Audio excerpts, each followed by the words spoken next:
আমাদের মাতৃভাষা মায়ের ভাষায় কথা বলার অধিকার নিয়েই এই আন্দোলন হয় এবং শহীদরা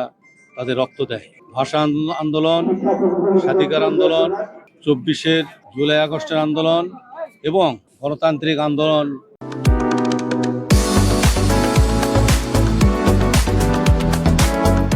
দীর্ঘ সময় 17 বছর ধরে গণতান্ত্রিক আন্দোলনে যারা আত্মাহুতি দিয়েছেন,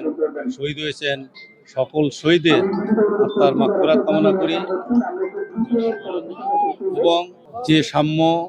ন্যায় বিচার, একটি সুষম সমাজ ব্যবস্থা এবং মানুষের কথা বলার অধিকার, গণতন্ত্র, আইনের শাসন, একটি দুর্নীতিমুক্ত সমাজ ব্যবস্থা, যে ব্যবস্থাগুলোর জন্য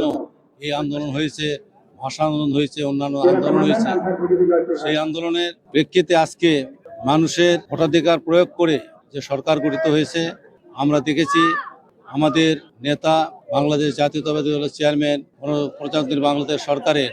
মাননীয় প্রধানমন্ত্রী, তিনি আজকের এই দিবস উপলক্ষে বাণী দিয়েছেন। সেই বাণীতে এই কথাগুলো উনি উল্লেখ করেছেন এবং ওনার নেতৃত্বে বাংলাদেশে একটি দুর্নীতিমুক্ত সুষম সম্পদের বন্টন, সাম্য, ন্যায় বিচার, গণতান্ত্রিক অধিকার এবং সকল মানুষের প্রতি একটি সুষম আচরণ এর ব্যবস্থাগুলো যেটি উনি বর্ণনা করেছেন, এটি ইনশাআল্লাহ দেশে প্রতিষ্ঠিত হবে।